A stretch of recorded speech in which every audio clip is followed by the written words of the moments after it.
Is we rocking? Is we rolling? Is we hoochie coochieing? So far so good. So far so good. Okay, so today's lesson is going to be on the empty hand, traditional empty hand portion of Guru Ted Lukai Lukai's Kali, which we call Mano Mano.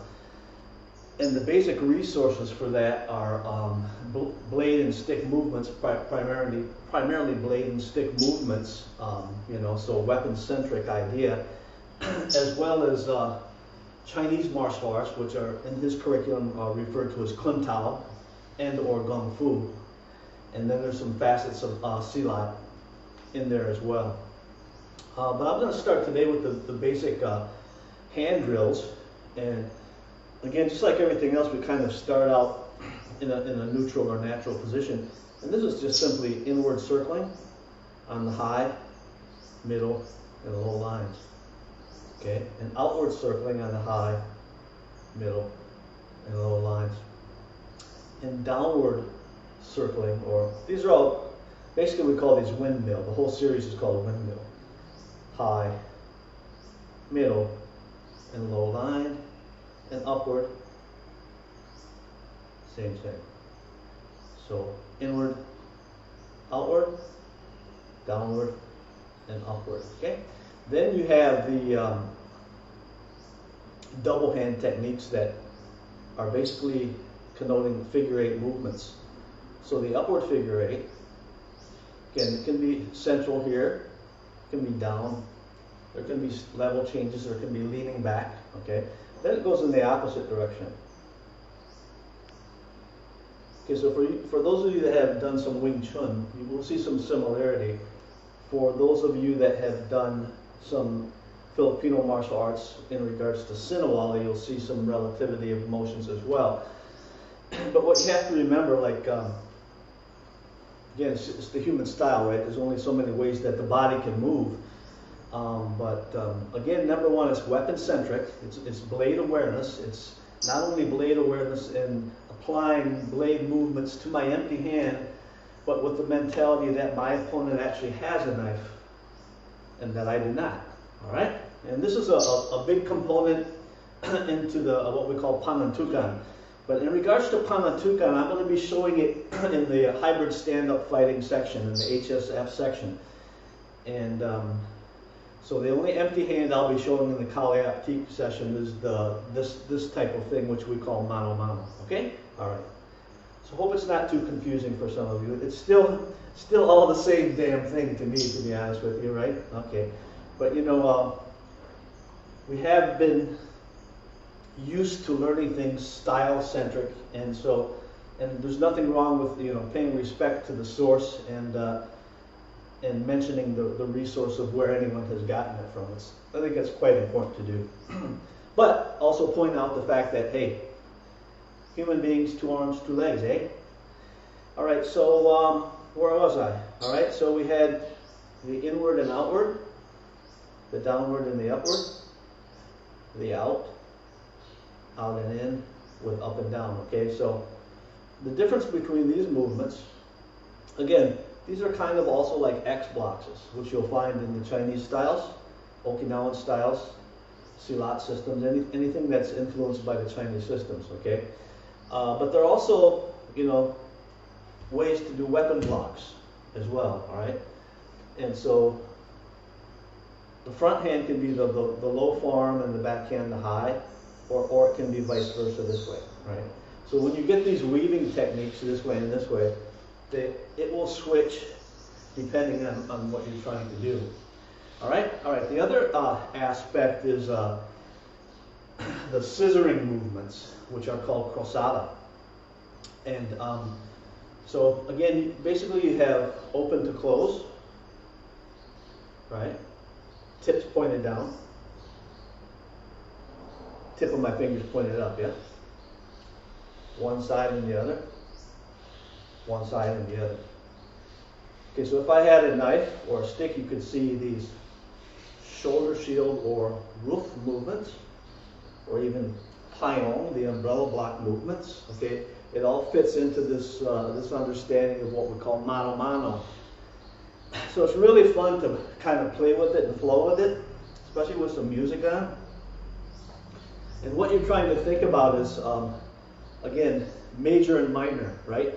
So minor meaning that offensive technique is coming in and I parry and hit, right? Or I parry and hit to the groin and add some of the other techniques that we've used. All right, so it's quite nice. All right, so the other aspect that we draw from is actually Sinawali pattern movements. Well, hold on, I wanted to further the crosata.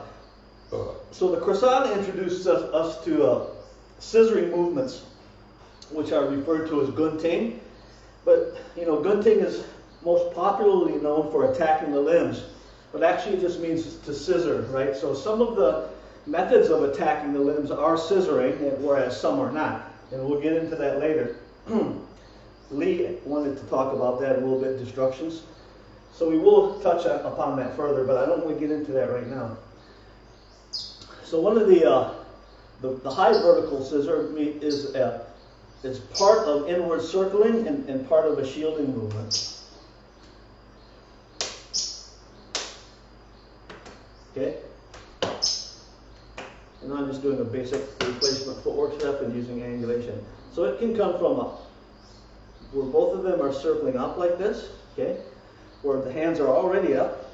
It can be a smaller, tighter movement, all right? So it doesn't have to be always large, middle, and small, like we talked about before, all right? And so we have that scissor here, okay? We also have scissoring in regards to the combination of an inward and an outward circle. And it's all based on timing because the limb is intersected by both movements, which creates kind of a greater deflective force, or let's say a different deflective force than simply passing it with an inward or an outward movement, but they would fit together and the technique would be kind of scissored in between them at any given time. All right, so that's another way that we do it. And again, the theory is always that, well, you know, you have the three timing factors: before, during, and after. So before means you attack your opponent on their preparation, which is somewhat like a preemptive strike. During means convergence, and after means a beat or a half beat or a different beat thereafter, right? That you're offending, right? But the point I'm trying to make is that you can play with all this stuff thinking about like that you're constantly blocking things, okay? But it's not really a combative way to do it. It's a good way to isolate defensive movements is to continually force yourself to block, parry, duck under, get around to the side, whatever, right? But really when you shadow box with this or you're setting up techniques, you would always want to understand that if I do a defensive technique, that it's an entry to something else, all right? So you see even this movement here, what looked like blocking, also is hitting. It can be the back of the wrist, it can be made into a hammer fist, it can be like clawing the face, it can be a ton of different things, all right? Again, this is what we refer to as mano mano, all right? Another scissoring method is to go on the low line, like this. Okay, so I have a forehand combined with a backhand, which creates that scissor, that crosata, okay? And normally with this kind of thing is when I would hit to the groin, hit to the face, and then go up for that high control, like that. All right, so that is your low line scissor, all right? Okay, so that's the idea of crosata, right? We have this, we have this one, and this one. We have this one, and this one here, okay? Have the vertical high, we have the low line here like this, all right? And it's just a few of them. There's quite a few. We have a ton of things to cover. Are we still filming? Videoing, I mean? We are. Okay, so the other aspect that we draw from is some of the Sinawali patterns or techniques, and to me they're basically hand-eye coordination drills how can you say, skill development drills, but more like warm-ups and flow, okay? They have combative things contained within them, But you know, you're not going to fight someone doing Sinawali. All right, you're going to use facets of things from Sinawali. But anyway, an example of that with the empty hand movement is you have, this will be your high 6 count. 1, 2, 3, 1, 2, 3. So I shoot in with the palm, I shoot in with the finger, I shoot in with the finger, and I shoot in with the palm. Okay? So you have right, left, and you have left, right, left. Right, left, right, left, right, left. Right, left, right, left, right, left, right, left, right, left, right, left. I can be retreating. I can be angling off. I can be angling off on my retreat. All right? All right. So then we have what we call the standard tour with sticks or whatever. You would go high, middle, high, high, middle, high. So it's the same thing. I go with the palm here. I can shoot down with the fingers into the hip area. That's one of the things that's involved. Okay? Or I could actually make a fist and punch with it. Okay, and then I have the backhand on the high side here like this, which is the backhand chop. Or it could be with the fingers this way. Okay? Could be a hammer fist like that as well. All right. We got a million of them, baby. What I'm just trying to get is that the tools are interchangeable. You should give it a little bit of study in regards to the different tools to see what you find makes sense to you under what circumstances. All right. So we have forehand, backhand, backhand, forehand, backhand, backhand. High, middle, high, high, middle, high. High, middle, high, high, middle, high. Okay? We can be stepping backwards. High, middle, high, high, middle, high. You notice the pattern is the same, right? High, middle, high, high, middle, high, right? We can be stepping straight backwards. High, middle, high, high, middle, high, high, middle, high, high, middle, high, and then angle off, all right? So the footwork is included on all of and any of the patterns. And the idea is that, again, right now you're just using a pattern. But when it comes into a tactical response, it will be a combination of the things that we covered like this, all right? So if I do a deflection, here like this, all right? And I parry and I hit the head, then I'll go palm, hit, palm again like this, right? It'll be an actual attack to the body in various ways, all right? All right, so this is stuff that wooden dummy is really, really good for. I really need to get me another dummy. Besides the dogs. All right, and then we have the low line, right? So we have the forehand, backhand, backhand, forehand, backhand, backhand. So they could be all parrying movements. Or again, I could parry and thrust, right? And then go ahead and attack. This time I went in with the palm straight like that, okay? But basically it's forehand, backhand, backhand, forehand, backhand, backhand. I can be moved forward, diagonal, right? Backward, diagonal. Forward, forward, forward. Backward, backward, backward. Okay?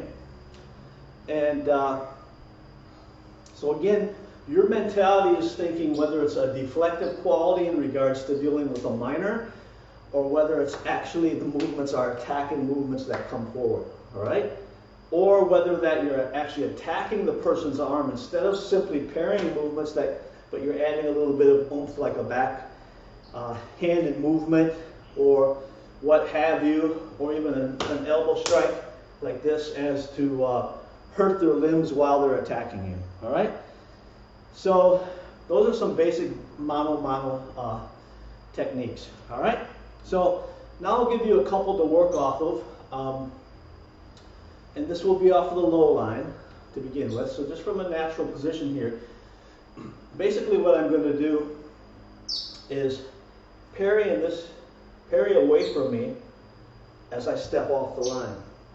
But what that leads me to is that position that we were doing in the mano mano, which is an X block, all right?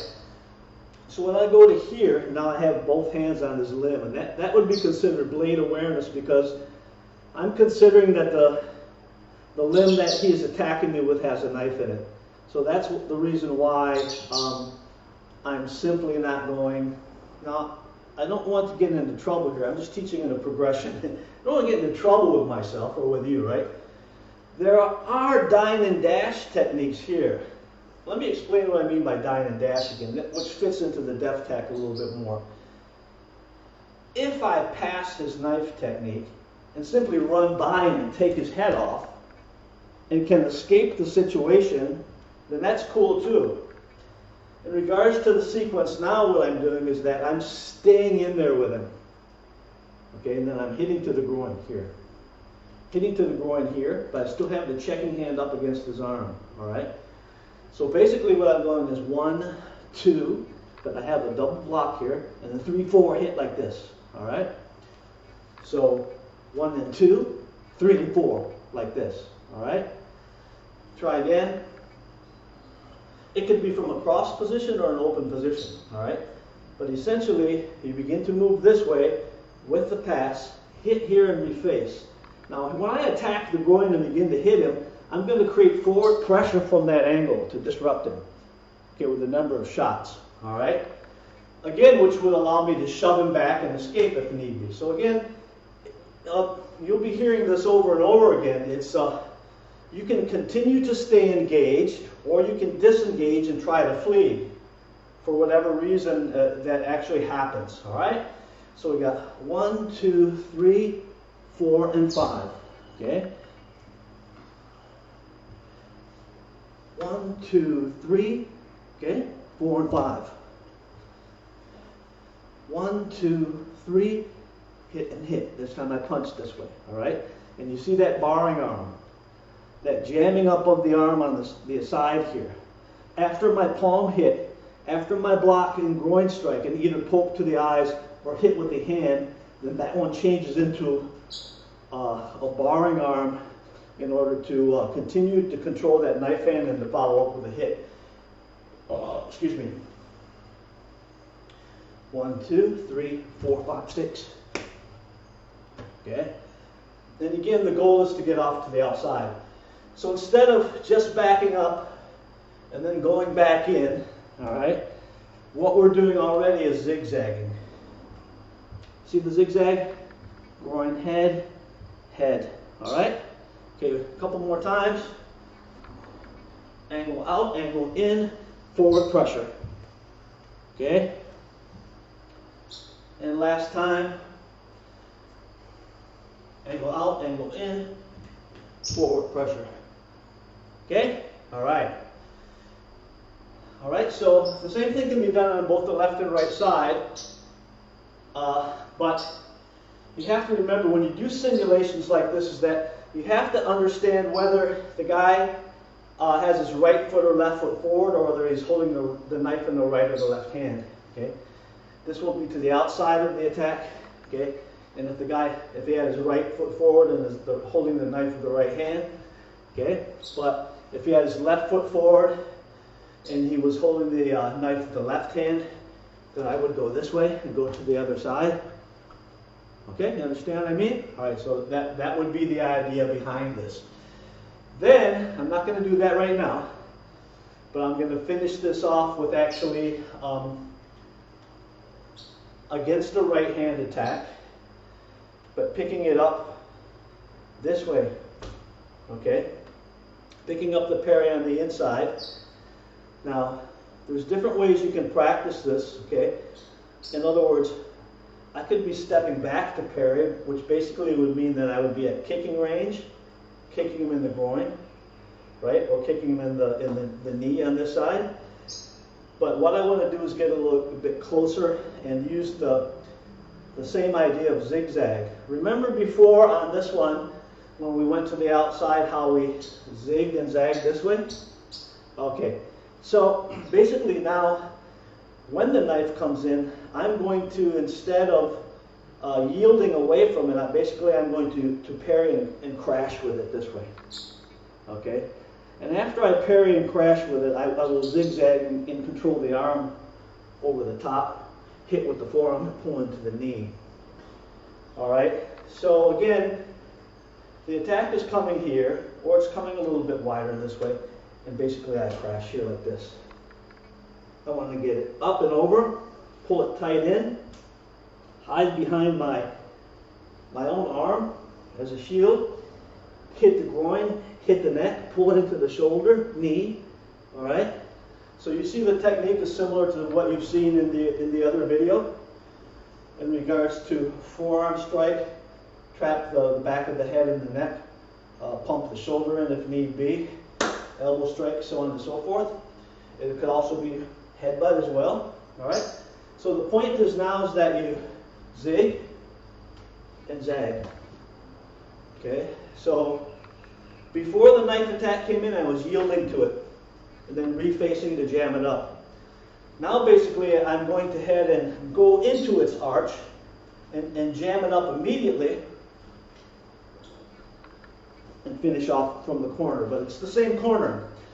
So the purpose of this lesson actually at this point at the end is teaching a zigzag off to my left, which will be your right, where one is going away from the weapon and then re-engaging it, to whereas one is automatically going in and engaging it and cutting off the arc right away.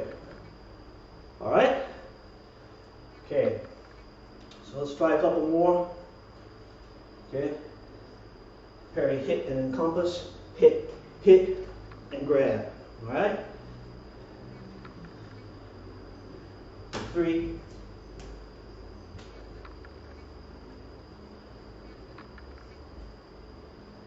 4. When you turn can be different as well. I can go here, and hit already, and then turn into the knee, okay? Or I can go here, and turn on the encompassment, and then hit, and go into the knee. All those things are optional and will change based upon the reality of that tactile situation and energy exchange with you and the opponent, okay?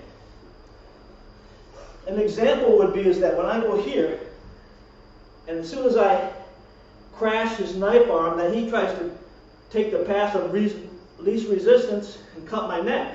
Into which basically I try to pass this over my head and get to the outside, which takes us back to that barring arm situation.